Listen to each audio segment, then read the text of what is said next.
dimanche 15 mai 2022. Mesdames et messieurs, bonjour et merci de regarder RTI 1. Il est 6h30. Le président de la République, Alassane Ouattara, a quitté Abidjan hier samedi pour la France, où il prendra part à la 6e édition du Forum des marchés émergents. Ce forum, initié par l'ancien directeur général du FMI, Michel Kandessu, vise à réduire les inégalités entre les pays tout en facilitant l'échange d'expériences, le débat politique et l'engagement du secteur privé pour atteindre l'objectif commun d'une croissance et d'un développement durable. Il est bon de rappeler que le chef de l'État fera à cette occasion une intervention sur l'impact des crises actuelles sur les économies, notamment sur les économies africaines. Autre chose à présent, un atelier de partage d'expériences, de recueil de contributions et de leçons apprises sur la cohésion sociale en Côte d'Ivoire. Il porte la marque du ministère de la Réconciliation et de la Cohésion sociale. Soutenu par le système des Nations Unies dans notre pays, il a pour objectif de proposer des recommandations pertinentes pour améliorer la nouvelle stratégie nationale de réconciliation et de cohésion nationale 2021-2025. Khalil Diomandé, Didier Nguessan.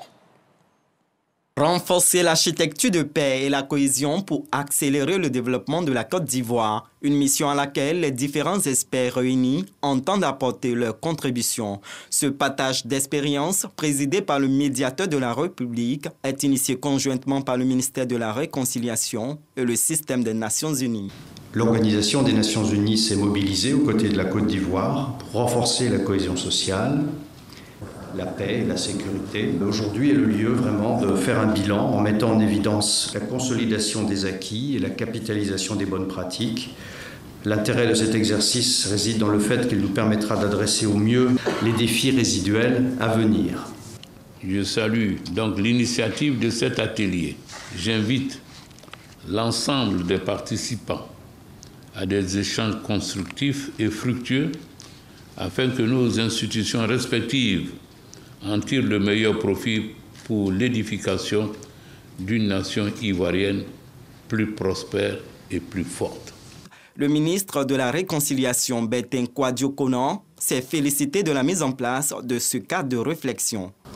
La paix a besoin d'être sédimentée dans le corps social, d'être consolidée pour qu'elle parvienne aux générations futures. Le ministère de la Réconciliation et de la Cohésion nationale attend beaucoup de cette rencontre. À l'issue de cet atelier, un document synthétique comportant des recommandations sur les meilleures pratiques en termes de réconciliation et de cohésion sociale sera élaboré au bénéfice de la stratégie nationale de réconciliation et de cohésion nationale 2021-2025. On parle maintenant de la COP15 avec la ministre Nassénéba Touré qui a coprésidé un panel avec le représentant du Canada. Il s'agissait de la 2e édition du caucus des femmes. Au cours de cette conférence des partis, une rencontre au cours de laquelle la ministre de la Femme, de la Famille et de l'Enfant et les différents participants ont plaidé pour plus de soutien en faveur de la gente féminine. C'est un reportage signé Walter Amadou Ouattara. Cet autre panel de la COP15 à Abidjan est une occasion donnée aux femmes de s'exprimer sur les effets des bouleversements climatiques, également sur leurs conditions de vie à travers ces différentes sessions du caucus sur le genre. L'une des participantes, venue de la Guinée, fait des propositions.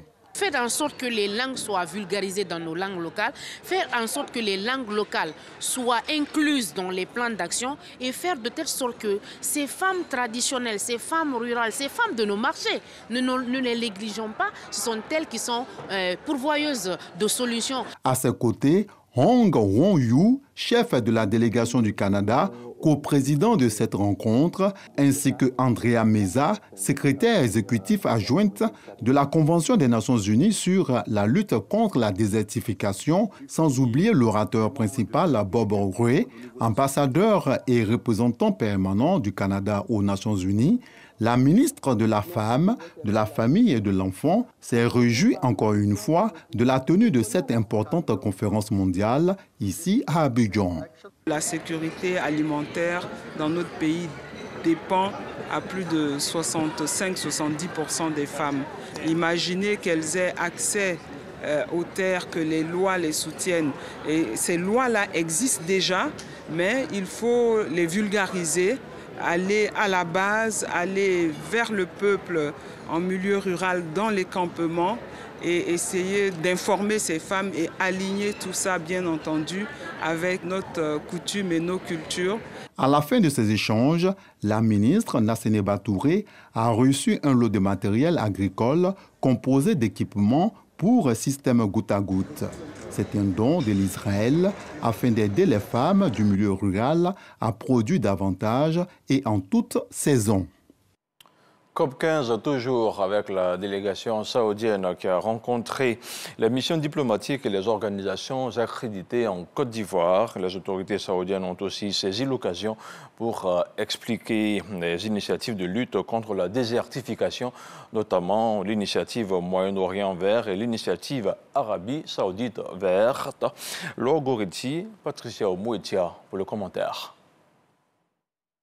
En marge de la COP15, la délégation saoudienne a rencontré les missions diplomatiques et organisations accréditées en Côte d'Ivoire pour expliquer les initiatives de lutte contre la désertification, notamment l'initiative Moyen-Orient vert et l'Arabie Saoudite verte. L'objectif, c'était de travailler pour expliquer un peu l'importance de la lutte contre la dégradation des sols. Tout le monde est concerné par ces phénomènes. Sur le plan national et sur le plan régional. Une initiative, c'est de réhabiliter le sol et transformer le désert en une terre verte. L'Arabie Saoudite est l'un des plus chauds pays au monde, avec un climat sec. Le pays ne cesse donc d'amplifier sa lutte contre la désertification en agrandissant ses espaces verts, notamment dans ses réserves naturelles protégées et les vastes programmes de reboisement. Autre chose, à présent, le président de l'Union des villes et communes de Côte d'Ivoire, Uvi Kossi, équipe des conseils municipaux. Il s'agit d'équipements qui devraient améliorer la capacité des agents qui y travaillent. La cérémonie s'est déroulée au siège de l'Uvi Kossi dans la commune du Plateau. C'est un reportage de Michel Mambo. Des motos, du matériel informatique, des lampes solaires et des produits contraceptifs remis par le président de l'Uvi Kossi, Paulin Claude Danho, à plusieurs mairies d'Abidjan et de l'intérieur du pays. Du matériel qui devrait accroître leur capacité opérationnelle sur le terrain. C'est l'occasion pour nous de transmettre notre gratitude au PNUD et à tous les partenaires financiers qui agissent à travers nous pour le bien-être de nos populations. Nous avons remis donc ce matériel à l'ensemble de nos collègues, notamment de nombreuses collectivités de l'intérieur du pays, qui pourront donc ainsi assurer la mobilité de leurs agents, renforcer leur capacité d'intervention sur le terrain et surtout pourront être à proximité de nos populations pour lutter contre les maladies vectorielles, mais surtout, dans ce cas de figure avec TCI, lutter contre les grossesses en milieu scolaire. Valeur totale, plus de 70 millions de francs CFA, un véritable soulagement pour les bénéficiaires. Nous sommes très heureux. C'est la première fois que nous voyons accueillir une moto. Ça va permettre aux agents municipaux de pouvoir se déplacer. Marcory, Koumassi, Port-Boué, Thioro, Mans, Boaké, Dikodougou, une cinquantaine de bénéficiaires pour cette première vague. L'opération, rassure le président de l'Uvi Kossi, va s'étendre à toutes les collectivités locales. Et on se rend maintenant à Lourdes, en France, où il s'est tenu vendredi dernier l'ouverture du pèlerinage militaire international 2022. Ce rassemblement d'un militaire catholique a mobilisé plus de 40 armées du monde. La Côte d'Ivoire est le seul pays d'Afrique de l'Ouest qui y participe et entend s'inscrire dans la vision du PMI 2022, celle d'œuvrer pour la paix, la miséricorde divine et d'accompagner les blessés des armées. Nos envoyés spéciaux à Lourdes sont Jean-Marc Djadji et Amaniamia. Ce sont plus de 15 000 militaires issus de 40 nations qui prennent d'assaut en début de soirée la basilique Saint-Pie X de Lourdes. Stratégie militaire oblige, ces armées veulent gagner la guerre avant la guerre. Elles resserrent les rangs pour des manœuvres pas comme les autres, celles de la fraternité, de la foi en Dieu par la Vierge Marie. Nous sommes à l'ouverture de la 62e édition du pèlerinage militaire international de Lourdes. La Côte d'Ivoire, seul pays d'Afrique de l'Ouest, a tenu à observer ce rite. C'est au nom de l'aumônier en chef du culte catholique que les pèlerins sont invités à être des sentinelles de paix, selon Saint Jean-Paul II. Il n'y a pas de paix possible dans le monde si nous ne sommes pas en paix avec nous-mêmes. C'est un pèlerinage pour éviter le Christ nous dire « Je vous donne la paix ». Le cierge du pèlerinage militaire restera allumé pour 3 jours de prière, d'évangélisation et de célébration en l'honneur de l'Immaculée Conception. Retour en Côte d'Ivoire, on vous l'avait déjà dit, le FEMUA a cette année un parfum congolais. Sur la scène, vendredi dernier, Félix Wazekwa et les membres du groupe de l'orchestre Viva la Musica de Papa Wemba. Il y avait aussi du dombolo et de la sapologie pour un hommage bien mérité au père de la rumba décédé il y a 6 ans sur la scène du FEMUA. Un reportage de Serge Pacom Didi avec le commentaire de Franck Quadio.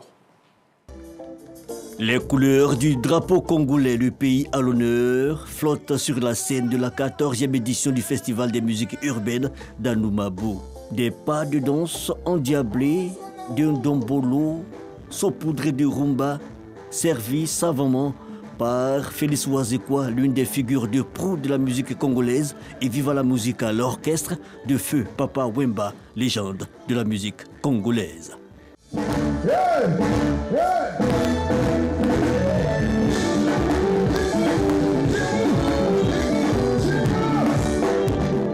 Inscrite en 2021 au patrimoine immatériel culturel de l'UNESCO, la rumba congolaise est née en 1930 sur les rives du fleuve Congo, ce après l'arrivée en Afrique de la rumba cubaine.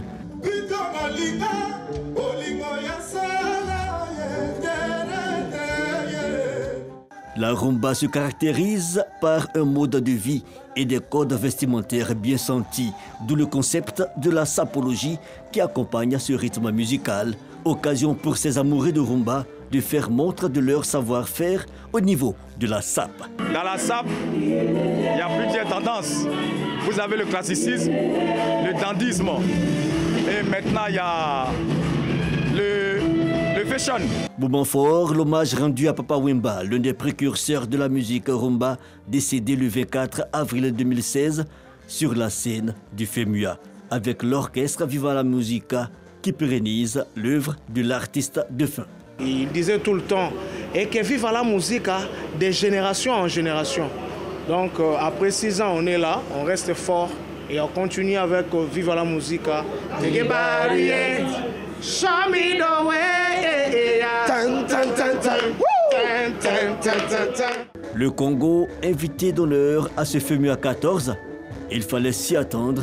Le chant, la danse et l'élégance ont rythmé allègrement toute la soirée. Le FEMUA, un festival riche de sa diversité musicale. Dans l'actualité internationale, on se rend maintenant en Palestine où ce dimanche, les Palestiniens commémorent le 74e anniversaire de la Nakba. Entendez par là la catastrophe en arabe, un événement qui marque le déplacement forcé de plus de 750 000 Palestiniens en 1948. Lors de la création de l'État d'Israël. Ce triste anniversaire rouvre les plaies du passé. Et cette année, ce jour de mémoire se déroule dans un contexte particulier avec la mort, il y a quelques jours, de la journaliste Chérine Abou Akleh. Et puis en Guinée, la controverse après la décision de la junte au pouvoir d'interdire les manifestations publiques pour le temps de la transition.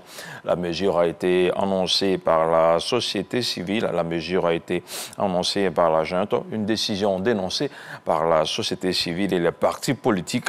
Et selon le FNDC, à l'origine de la lutte contre le 3e mandat d'Alpha Condé, il dénonce une volonté manifeste du CND de s'éterniser au pouvoir en muselant toutes les forces sociales et politiques du pays.